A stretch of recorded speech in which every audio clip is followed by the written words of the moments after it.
ఓం సాయిరామ్. శ్రీ సచ్చిదానంద సమర్థ సద్గురు సాయినాథ్ మహారాజుకి జై. మన సాయి కుటుంబ సభ్యులందరికీ నమస్కారం అండి. మన అందరిపై సాయినాథుని యొక్క ఆశీస్సులు ఎప్పుడూ ఉండాలని మనస్ఫూర్తిగా ఆ సాయిని వేడుకుంటూ ఈరోజైతే మరొక చక్కని బాబాగారి సందేశంతో మీ ముందుకొచ్చాను. మరి బాబాగారి సందేశం ఏమిటి అంటే, రేపు ఉదయం 10 గంటల లోపు నీవు వినాలి అనుకునేటటువంటి ఒక మంచి శుభవార్తలో తప్పకుండా నీకొక మార్పు అయితే కనిపిస్తుంది.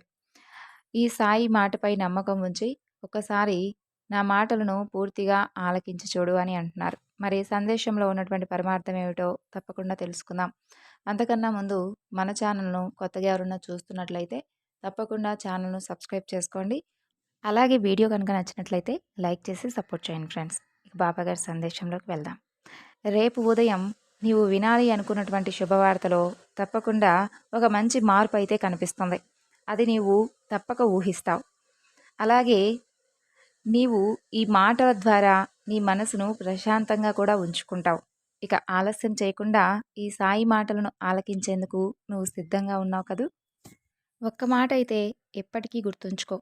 ఎవరికి చెప్పుకున్నా కూడా తీరనంత దుఃఖం నీలో ఉంది అంటే, అలాగే ఎవరికి చెప్పుకున్నా కూడా నీ మనసు ప్రశాంతంగా ఉండడం లేదంటే ఒక పని అయితే చెయ్యి. అదేంటంటే, నిన్ను నమ్ముకున్నటువంటి నువ్వే సర్వస్వం అని భావించేటటువంటి నీ భార్యకు నీకున్నటువంటి బాధంతా కూడా చెప్పుకో. తప్పకుండా నీకున్నటువంటి ఆ యొక్క అసహనం అంతా కూడా పూర్తిగా తొలగిపోతుంది. ఏదైనా ఒక బాధ వచ్చినా, లేదంటే ఏదైనా ఒక సమస్య వచ్చినా, ఆ బాధ కానీ సమస్యలు కానీ మనిషిని మరింతగా బలంగా ఉండేలా చేస్తాయి అని అంటారు. నిజంగానే అది సత్యం. కానీ కొన్నిసార్లు మాత్రం ఆ బాధలనేవి మనిషికి దుఃఖాన్ని మాత్రమే ఇస్తాయి. నేను ఒప్పుకుంటాను. కేవలం అలా దుఃఖాన్ని మాత్రమే మీకు పరిచయం చేసినటువంటి సమస్యలు ఎన్నో ఉన్నాయి. ఇక ఒంటరితనం అనేది ఓదార్పును మీకు ఇవ్వలేకపోవచ్చు. కానీ తప్పకుండా ఎప్పటికీ కూడా మిమ్మల్ని అయితే ఓడిపోనివ్వదు. గుర్తుంచుకోవాలి. ఈ విషయాన్ని మీరు తప్పకుండా గుర్తుంచుకోవాలి. గెలిచిన వారు సంతోషంగా ఉంటారు. ఇక ఓడిన వారైతే బాధపడుతూ విచారంగా ఉంటూ ఉంటారు. కానీ ఇవి రెండు ఎప్పటికీ కూడా శాశ్వతం కాదని ఎవరైతే తెలుసుకుంటారో వారు మాత్రం ప్రతినిత్యము కూడా సుఖంగా ఉంటారు. అర్థమైందనుకుంటున్నాను. అవసరానికి ఏదైనా భగవంతుడిచ్చింది అర్ధరూపాయి అయినా సరే, మీరు అది జీవితంలో తీర్చుకోలేనంత రుణాన్ని ఆ భగవంతుడు మీకు ఇచ్చినట్లుగా అవుతుంది. ఇక ఇది అందరూ గుర్తుపెట్టుకోవాల్సినటువంటి నిజం. తప్పులనేవి మనిషిని, అప్పులు అనేవి ఇంటిని ఎప్పటికీ కూడా ప్రశాంతంగా ఉండనివి. ఇక నమ్మినటువంటి మనిషిని ప్రేమించడం, ఆ మనిషి మనల్ని ఏదైనా కానీ మోసం చేసినా, లేదంటే మన మనసుకు తగినటువంటి రీతిగా వారి ప్రవర్తన లేకపోయినా అది చాలా నరకంగా ఉంటుంది. ఈ రోజుల్లో రూపం కన్నా డబ్బులు గొప్పవి అనుకుంటారు. వినయం కన్నా వేలు గొప్పవి అని అనుకుంటున్నారు. ఇక లక్షణం కన్నా కూడా లక్షలు గొప్పవి అని అనుకుంటున్నారు. అలాగే బంధం కన్నా కూడా కోట్లు మాత్రమే మాకు చాలా గొప్పవి, వాటికే మేము విలువను ఇస్తాం అనేలాగా ఈ రోజుల్లో ఉంటున్నారు. నిజంగా ఈ సమాజం అంతా కూడా అలాగే ఉంటున్నారు. తొలి శ్వాసతో ఏడుస్తాం, తుది శ్వాసతో అందరినీ ఏడిపిస్తాం. నవ్వుతూ నవ్విస్తూ బ్రతకడమే జీవితం అంటే. అంతే తప్ప ఈ చిన్న జీవితంలో మీకు ఇచ్చినటువంటి భగవంతుడు ఈ చిన్నపాటి జీవితంలో మీలో మీరే ఎందుకు ఇలాంటి కలహాలు, గొడవలు ఏర్పరచుకొని సంతోషంగా ఉండవలసినటువంటి మీ బంధంలో మూడో వ్యక్తికి తావిస్తున్నారు. వారి వలన లేనిపోని ఇబ్బందుల్లో ఇరుక్కుంటున్నారు. కేవలం మీ మనసుకు నచ్చింది మాత్రమే మీరు చేసుకుంటూ వెళ్ళిపోతున్నారు. జీవితంలో డబ్బు లేకపోవడం ఎప్పుడూ కూడా పేదరికం కాదు. 4 మంచి మాటలు చెప్పేటటువంటి మనుషులు కానీ, బంధం కానీ లేకపోవడమే నిజంగా అసలైనటువంటి పేదరికం. అలాగే మీ మనసుకు తగినటువంటి, మీ ఇష్టపడినటువంటి బంధం మీ చెంత లేకుండా మీకు మీరుగా అహంకారంతో దూరం చేసుకున్నారే, అది చాలా తప్పు. మీరు మనస్ఫూర్తిగా ఇష్టపడిన వారి మీద ఎప్పుడూ అహంకారం చూపించకూడదు. అది మొదటిది. ఎందుకంటే అహంకారం అనేది మీ నుండి ఆ వ్యక్తిని దూరం చేస్తుంది. ఇక రెండవది, మీకు ఉన్నటువంటి వ్యక్తిత్వాన్ని కూడా మీ నుండి దూరం చేసేస్తుంది. ఒక మాట పడే వాళ్లకు ఓపిక ఉన్నా లేకపోయినా, మాట అనే వాళ్లకు మాత్రం తప్పకుండా ఆ అర్హత ఖచ్చితంగా ఉండే తీరాలి.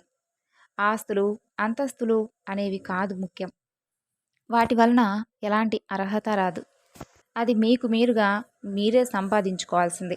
నిన్ను నిన్నుగా నమ్మేవారికి, నిన్ను నిన్నుగా ప్రాణం ఇచ్చినా కూడా ఎక్కువగా ప్రేమించేవారికి మీరు ఈ విధమైనటువంటి ప్రవర్తనతో వారిని బాధించడం సరైనటువంటి విషయం కాదు. నీ మనసు కానీ, నువ్వు కానీ చాలా మంచివాడివి. అయితే మంచివాడు కోప్పడినంత మాత్రాన అది చాలా పెద్ద తప్పైతే కాదు. అలాగే చెడ్డవాడు కౌగిలించుకుంటేనో మంచివాడు కాడు. ఒక్క విషయమైతే జాగ్రత్తగా విను. మంచి అనేది మంచి మనసు నుండే తప్ప, ఇక వేరొక మంచి నటనతో అయితే ఎప్పటికీ రాదు. అలాగే ఆ నటనతో బంధాన్ని నిలబెట్టుకోను లేరు. ఇక ఒంటరితనంగా ఉన్నాము అంటే మనతో ఎవరూ లేకపోవడం కాదు. అందరూ ఉన్నా కూడా మనసులో మన మాటల గురించి ఎవరికీ చెప్పుకోలేకపోవడం, మన ప్రేమను, అలాగే సంతోషాన్ని, కోపాన్ని ఎవరిపై చూపించాలో వారే మన వద్ద లేకపోవడం నిజంగా అదే చాలా పెద్ద బాధ. అదే నిజమైనటువంటి ఒంటరితనం. భగవంతుడు ఎప్పుడు కూడా నీకు రాబోయేటటువంటి కష్టాన్నైతే ఎన్నటికీ ఆపడు. ఎందుకంటే అది నీ కర్మ కారణంగా వచ్చిందై ఉంటుంది. కాబట్టి నీకు దాన్ని సులువుగా దాటగలిగేటటువంటి శక్తిని, ధైర్యాన్ని మాత్రమే భగవంతుడు ఇస్తాడు. అలాగే నీకు రాబోయేటటువంటి చెడును కూడా గుర్తించే విధమైనటువంటి సూచనలను నీకు తెలియపరుస్తాడు. నీలో ఎంత ప్రేమ ఉన్నప్పటికీ ఏం సుఖం? ఈరోజు నీవు కోరుకునేటటువంటి నీ బంధం నీ నుండి దూరమైపోయింది. కేవలం కొంతమంది చెప్పినటువంటి మాటల ద్వారా నీ మనసును ఎవరైతే పూర్తిగా అర్థం చేసుకున్నారో, నీపై కొండంత ప్రేమను నింపుకున్నారో, అలాంటి వారిని దూరం చేసుకున్నావు. ఒక్కొక్కసారి నీ మనసులో ఉన్నటువంటి బాధ పోవడానికి ఏ మందు పని చేయకపోవచ్చు. కానీ మనసుకు నచ్చిన వారు కాసేపైనా నీతో ప్రేమగా మాట్లాడితే చాలు కదా! ఎంతటి బాధైనా కానీ తప్పకుండా మర్చిపోతావు. నేను ఇష్టంగా మాట్లాడేది నీతోనే, మాట్లాడడానికి చాలామంది ఉన్నారు. కానీ ఎవరితో మాట్లాడితే నేను హ్యాపీగా ఉంటానో వాళ్ళతోనే ఎక్కువసేపు మాట్లాడాలి అని నాకు అనిపిస్తూ ఉంటుంది. కానీ నువ్వే లేనప్పుడు ఈ జీవితం ఇక వ్యర్థం కదా అని అనుకుంటూ వస్తున్నావు. ఇప్పుడైనా ఆలోచించు. ఒక్కసారి అసలు నీకు నీ బంధం మధ్య ఎవరైతే అడ్డుగోడగా వచ్చారో, ఎవరైతే మీ మధ్య లేనిపోయినటువంటి మాటలతో మిమ్మల్ని విడదీసి ఈ రకంగా మిమ్మల్ని దూరం చేశారో, వారి గురించి ఎందుకు ఎక్కువగా ఆలోచిస్తున్నావు? ముందు ఎవరిని నీ దగ్గర ఉంచుకోవాలో, ఎవరిని నీ చుట్టూ రాకుండా పక్కకు తోసివేయాలో ఒక్కసారి నువ్వే ఆలోచించుకో. ఎవరైతే కేవలం స్వార్థం కోసం, వారి సంతోషం కోసం నిన్ను, నీ బంధాన్ని వేరు చేశారో వారు మాత్రం సంతోషంగా ఉంటున్నారు. నువ్వు ఈరోజు నువ్వు ఎంతో ఇష్టపడినటువంటి నీ బంధాన్ని దూరం చేసుకొని నువ్వెంత కుమిలిపోతున్నావో, ఎంత బాధపడుతున్నావో నేను అర్థం చేసుకోగలను. కేవలం అహంకారం అనేటటువంటి ముసుగులో ఉండి నీవు నీకు నచ్చినటువంటి బంధాన్ని దూరం చేసుకొని ఈరోజు ఎంతో బాధపడుతూ ఉన్నావు. గుండెలను పిండేటటువంటి నీ బాధను నాకు అర్థం చేసుకోగలను. స్వయంగా నీ చేతులారా పోగొట్టుకున్నటువంటి నీ బంధం గురించి ఆలోచిస్తూ ఇలా మూర్ఖత్వంగా బాధపడటం ఏమాత్రం బాగోలేదు. గుర్తుంచుకో, ఎవరో నీకు విలువ ఇవ్వలేదని నీ విలువ తగ్గిపోదు. నీ జీవితం నీకెంతో విలువైంది. అలాగే నీ యొక్క బలహీనతలను గుర్తించలేనటువంటి వ్యక్తి కూడా కీర్తి శిఖరాలను అధిరోహించలేరు. నీటిలో పడ్డ ప్రతివాడు చనిపోడు. కేవలం ఈత రానివాడు మాత్రమే చనిపోతాడు. అలాగే సమస్యల్లో ఉన్న ప్రతివారు ఓడిపోరు. సమస్యలకు తప్పకుండా పరిష్కారం కోసం వారు ప్రయత్నిస్తూనే ఉంటారు. కాబట్టి వారు ఎప్పటికీ ఓడిపోరు. కాలం అనేది నదిలోని ప్రవాహం లాంటిది. ఒక్కసారి తాకిన నీటిని రెండోసారి తాకలేవు. ఎందుకంటే అది ఎవరి కోసం ఆగదు కాబట్టి. నువ్వు నిర్లక్ష్యం చేసినప్పుడు కాదు. నిన్ను నిర్లక్ష్యం చేసినప్పుడు నీకు ఆ బంధం విలువ తప్పకుండా తెలుస్తుంది. ఇప్పుడు నువ్వు తెలుసుకున్నావు. ఎవరో వస్తారు, ఏదో చేస్తారని మాత్రం ఇక ఎదురు చూడవద్దు.